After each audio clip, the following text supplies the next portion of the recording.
Celebrity stalkers have been around for years, with many stalkers taking it too far. They don't just stalk them to take photos, no, because some stalkers break into their houses and sometimes even kill the celebrity. Today, we will be talking about celebrity stalkers that took it too far. Amouranth. Amouranth is a Twitch streamer, and she got very famous from the hot tub streams. She also has an OnlyFans and makes about $1 million per month. That's already more than what my whole bloodline has made. She is a very controversial streamer because she has been banned 5 times. Amouranth always gets hate for the wrong reasons, but what's even worse than her haters are her obsessive fans. In the Anthony Padilla interview, she did talk about a stalker, and Twitch actually saves all your comments from stream to a chat log. And in the stalker's chat log, from the beginning, it was innocent and the stalker was saying nice things like the stream was good and that he is glad that he has discovered her. But the fans start to get crazier over the months, saying that Amouranth is his girlfriend and that they're now engaged. And the stalker even asked Amouranth, "Aren't you going to pick me up from the airport?" This man was delusional and convinced that he was dating Amouranth just by watching her streams. And he would even Photoshop himself into her photos. What? Amouranth recently shared details about the stalker who had traveled from Europe to stalk her in Texas. Amouranth even said that she was fearing for her life because the stalker had nothing to lose. The stalker had apparently sold everything they owned and even gave up their pet cat to make the trip to Houston, Texas just to stalk Amouranth.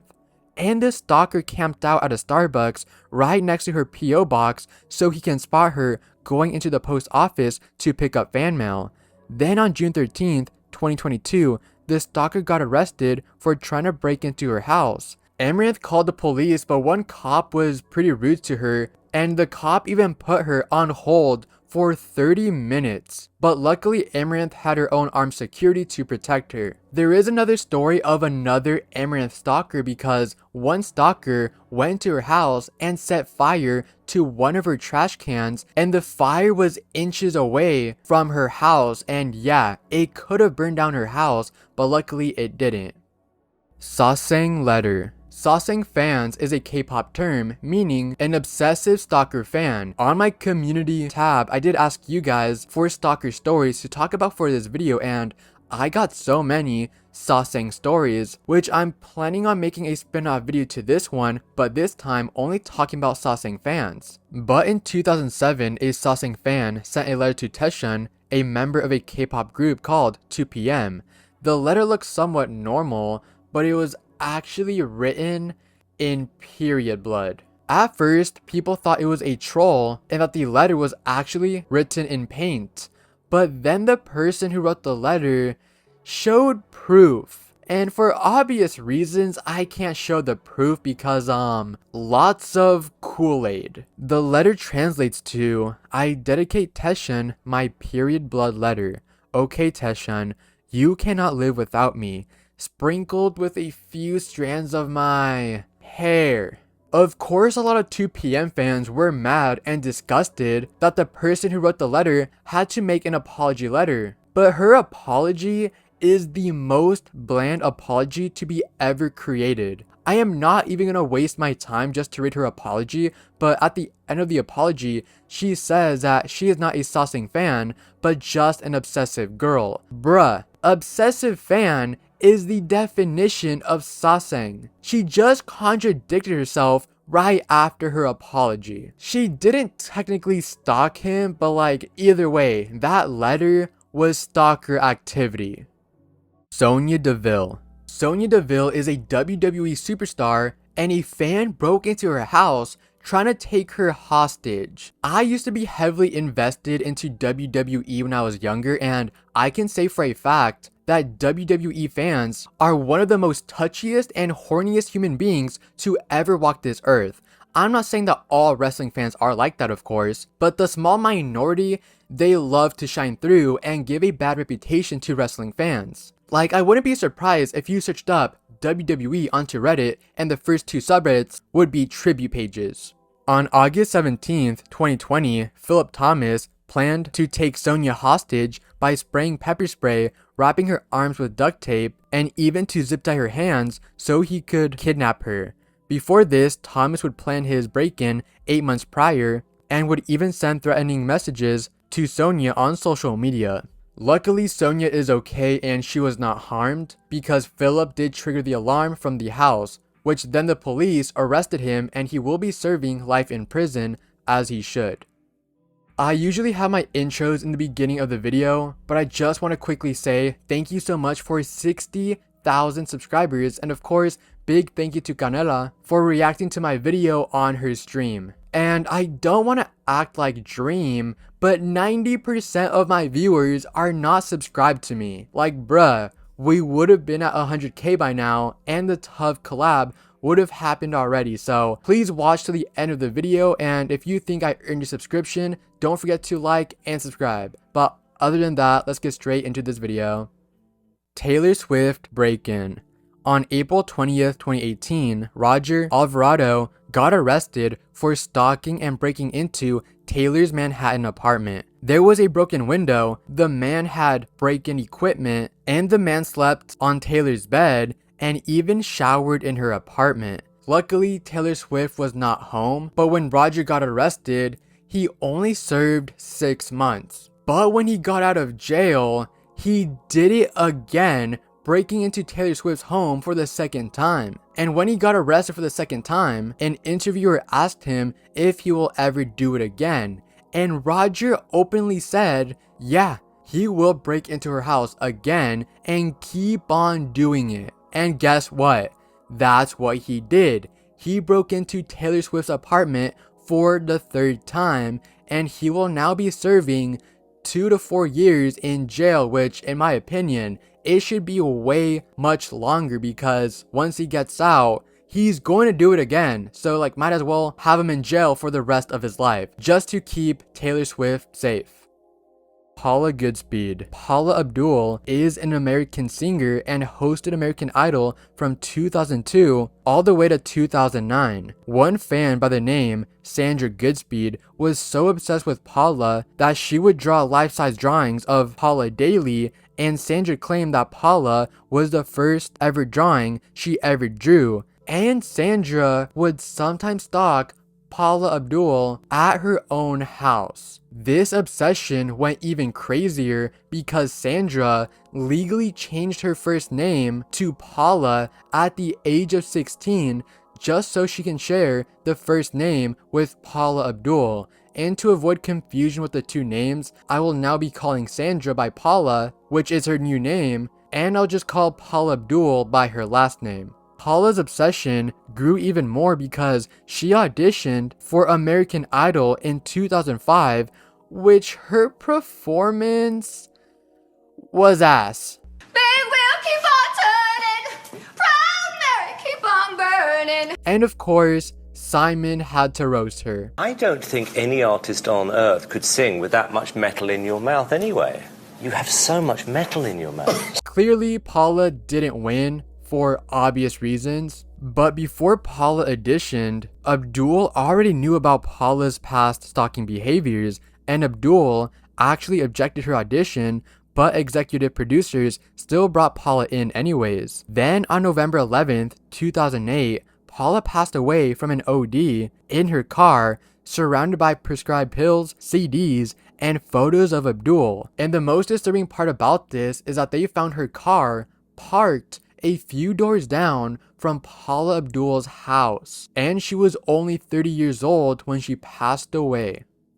Jennifer Lopez pool house. In August of 2013, a man by the name John Dubis stayed inside JLo's pool house for 6 days straight while JLo was away. Even though she's away, her security was present but didn't spot him until August 8th. While John stayed at her pool house, he would take pretty disturbing photos, such as her actual house since the pool house is in JLo's backyard. He took a weird selfie with a box of chocolate and even vandalized the property. and John would post all of that onto his Facebook account. When he was finally caught by security questioned John, saying, "Why are you here?" And John told the security that he is J-Lo's ex-husband and the father of her kids. Yeah, obviously he was arrested shortly after because not even a first grader would believe that lie.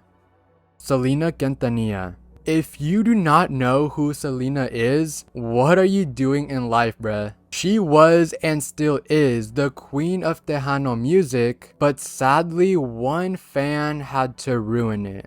In 1991, after attending one of Selena's concerts, Yolanda Saldivar began repeatedly calling Selena's father, Abraham Quintanilla, about starting a fan club in San Antonio. Abraham eventually gave in to Yolanda's request, and she immediately became the fan club's president. This fan club got extremely big, and I wouldn't even be surprised if this was the biggest fan club to be ever made because back then, the internet was still new and social media didn't exist, so this was a huge deal. This got so big that Yolanda even quit her full-time job of being a nurse just so she can run the fan club full-time. Yolanda was best friends with Selena, and Selena put all her trust into Yolanda, and their relationship grew so much that Yolanda had a pair of keys to Selena's house, even access to Selena's business checking account, and Selena would even call Yolanda mom. Then in 1994, Yolanda was promoted to running Selena's 2 boutique shops in Texas. And then in March of 1995, Selena's father, Abraham, noticed some suspicious activity from Yolanda. Abraham would get so many emails from fans saying that their merchandise hasn't shipped and it was Yolanda's responsibility to do so. And it was discovered that Yolanda has been stealing money from the fan club and Selena's boutique shops because she was writing fraudulent checks and she stole up to $30,000. So she had to get fired. Once fired, Selena and her father asked Yolanda for all the documents back. Yolanda imagined that if she returned the documents back to Selena's team, that she would be arrested for fraudulent checks and stealing the money. So Yolanda had a plan. On March 31st, 1995, Yolanda invited Selena to the Days Inn Hotel in Corpus Christi, Texas. Selena just wanted her documents back, but Yolanda shot Selena on her back and the bullet went through her. One shot, Selena would run 400 feet to the hotel's lobby where she collapsed and her last words were, "Yolanda, room 158. It does suck that her last words was the name of the person who shot her, which is extremely sad. And after when Yolanda shot, she was in a 9-hour standoff with the police, and after that, she got arrested and will be serving life in prison. The Bjork Stalker. I won't dive deep into the rabbit hole just because I do want this video to be monetized, and this is a pretty dark topic, so if you want to know the full thing, I do recommend to go check out Plagued Moth's video on this topic because he did explain everything detail by detail, and also I got my information from him, so don't forget to check him out, and I will put a link to that video in the description below. Bjork is a music artist with a very lovely voice that got the attention of Ricardo Lopez. Ricardo was obsessed over her so much that he would talk about her in his video diary vlogs. And keep in mind, this was 1996, making Ricardo one of the first ever vloggers. YouTube was not a thing, and many popular social media sites didn't even exist in 1996, so Ricardo would just vlog for himself. Ricardo passed away on September 12, 1996 from a self-inflicted gun shot in his mouth, and it was recorded since Ricardo would record everything from his life, and he was playing a Bjork song in the background. Also, for some reason, he had his face painted. I don't know if that means something, but yeah, his head was painted red for some reason. When police found his body, they discovered 18 hours of footage, and you can find some of them on YouTube, but they are not graphic. Bjork did find out about Ricardo a few days after his passing and wrote a statement saying that she feels disturbed and that people shouldn't take her too literally. And she also sent flowers to Ricardo's family, and I couldn't find too much about this, but allegedly she went to Ricardo's funeral. I doubt that's true, but Moth said it in his video, so I'm just saying it here just in case if it is real. And till this day, Bjork doesn't even mention Ricardo because why would she? And it is a very difficult topic to talk about since, you know, it's disturbing for her. Like, the man, you know, went boom boom because of his obsession with Bjork. So it is very uncomfortable for her, so she doesn't like to mention him. And that is the end of Celebrity Stalkers that took it too far. And it's been a while since I felt sad after recording a video. Don't get me wrong, I love recording videos for you guys, and I love learning about morbid topics because they are pretty fascinating, but like, you know, some stories that are sad, I'm gonna be sad at the end, no surprise there. And I'm pretty sure during the Selena story and like from there on forward, my energy kind of went downhill because, you know, I grew up with Selena, I've known about her for many years, but in high school, I learned about her whole life because of Spanish class, and like her story, dude, is super sad. Like, it's been a few years since I looked back at her story, and when I did for this video, just as sad. Yeah, so sorry if my energy kind of dipped down for the last two topics, but yeah, thank you guys for watching this video. It really does mean a lot to me, and if you guys think I earned your subscription, consider subscribing and follow me on Instagram. And one more important thing I do want to mention, it is okay to look up to celebrities, you know, it's okay, it's whatever, but you shouldn't be too obsessed with their personal life. Like with me, you know, I like Spider-Man, you know, Tobey Maguire, I'm a fan of his, but I don't even know what the man's doing right now. Like, don't look too heavily into like your favorite celebrity's life. Like, it doesn't matter. Let them live their life and just live your own life, because that's just healthier for you and them. Because obviously, you know, if you are too obsessed, it will just cause mental issues that could possibly harm you. So yeah, don't be obsessed with celebrities and let them live their own life.